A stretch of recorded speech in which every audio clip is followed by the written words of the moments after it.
माझ्या मुलाच्या आजची टिफिन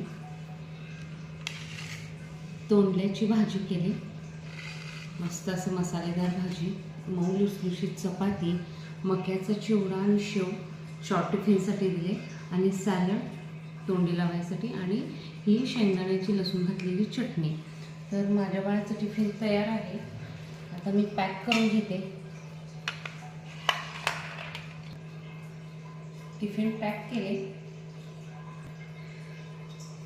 त्याचबरोबर मैत्रिणींनो, आपली किचन क्वीन स्पर्धा 1 तारखेपासून मी आयोजित केली आहे स्वप्नाज फूड कॉर्नरला.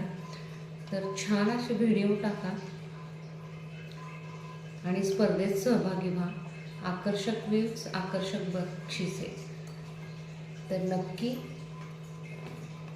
सहभागी व्हा. थँक्यू.